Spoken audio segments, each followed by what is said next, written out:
हमने पहले तो कमिश्नर को आदेश दिए कि रात को 10 बजे तक चुनाव करवा दिए जाएं।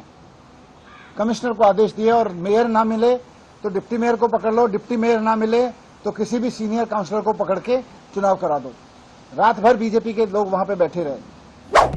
एमसीडी सदन में स्थायी समिति की सीट के लिए चुनाव पर एक प्रेस वार्ता को संबोधित करते हुए आप नेता मनीष सिसोदिया कहते हैं, कल महापौर नगर निगम की स्थायी समिति की सीट के लिए चुनाव कराने की कोशिश करती रही, लेकिन ऐसा नहीं हो सका, नहीं किया जाएगा। फिर उन्होंने अपनी ताकत का इस्तेमाल करते हुए चुनाव और सदन की बैठक के लिए एक और तारीख तय कर दी। इसके बाद एलजी ने एमसीडी कमिश्नर को कल रात 10 बजे तक चुनाव कराने का आदेश दे दिया। आपको शायद मुझे लगा उन्हें बुद्धि आई होगी, उन्होंने चुनाव टाला, रात को 10 बजे नहीं कराया, लेकिन अब फिर 1 बजे तक चुनाव करवा रहे हैं। ये क्या षड्यंत्र है, क्या लुटा जा रहा है इनका? कुछ तो है जिसके वजह से इतनी बौखलाहट हो रही है कि रात को 10 बजे चुनाव कर लिया जाए।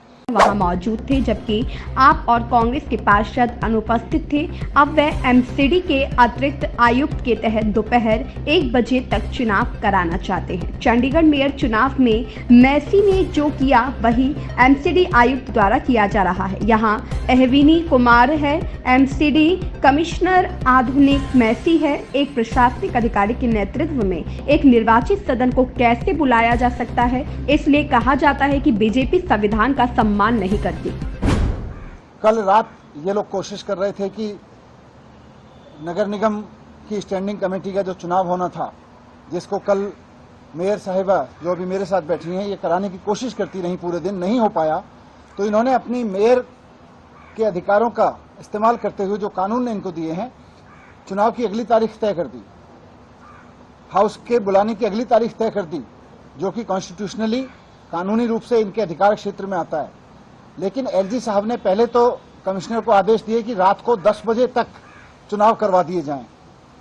कमिश्नर को आदेश दिए और मेयर ना मिले तो डिप्टी मेयर को पकड़ लो, डिप्टी मेयर ना मिले तो किसी भी सीनियर काउंसलर को पकड़ के चुनाव करा दो। रात भर बीजेपी के लोग वहां पे बैठे रहे। बाकी काउंसलर्स इधर उधर चले गए, ना कांग्रेस के काउंसलर्स थे वहां, ना आम आदमी पार्टी के थे। रात को शायद मुझे लगा उन्हें बुद्धि आई होगी, उन्होंने चुनाव टाला, रात को 10 बजे नहीं कराया, लेकिन अब फिर 1 बजे तक चुनाव करवा रहे हैं। ये क्या षड्यंत्र है, क्या लुटा जा रहा है इनका? कुछ तो है जिसके वजह से इतनी बौखलाहट हो रही है कि रात को 10 बजे चुनाव कर लिया जाए। मेयर ना मिले तो डिप्टी मेयर करा ले, डिप्टी मेयर ना मिले तो किसी भी सीनियर मेंबर से करा लो। अब और लोकतंत्र की हत्या करने की बात यह आ गई कि अब वो कह रहे हैं कि मेयर छोड़ो, डिप्टी मेयर छोड़ो, सीनियर काउंसलर छोड़ो, अब तो चुनाव करवा लो एडिशनल कमिश्नर एमसीडी की अध्यक्षता में 1 बजे। ये सबसे खतरनाक है। कैसे हो सकता है एडिशनल कमिश्नर की अध्यक्षता में चुनाव? दिल्ली नगर निगम, जिसको कॉरपोरेशन कहते हैं, ये कॉरपोरेशन एक इलेक्टेड बॉडी है, चुने हुए लोगों की इकाई है, वो उनका हाउस है, चुने हुए लोगों का। चुने हुए लोगों के हाउस की अध्यक्षता या तो कोई चुने हुए लोगों में से करेगा, मेयर करेगा, डिप्टी मेयर करेगा, या चुने हुए लोग जिसको अपने में से चुनेंगे वो करेगा। किसी अधिकारी के पास तो कभी भी चुने हुए सदन की अध्यक्षता करने की पावर ही नहीं हो सकती है।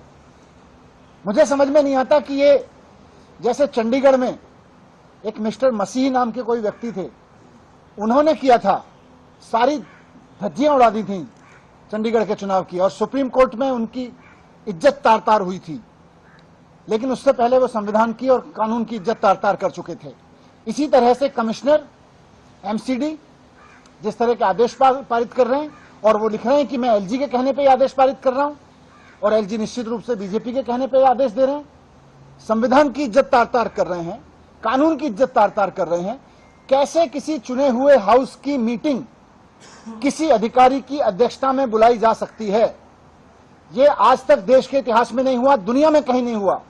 बने रहिए हमारे साथ, हमारे चैनल को लाइक करें, सब्सक्राइब करें, बेल आइकन दबाकर कमेंट बॉक्स में कमेंट करना ना भूलें। धन्यवाद।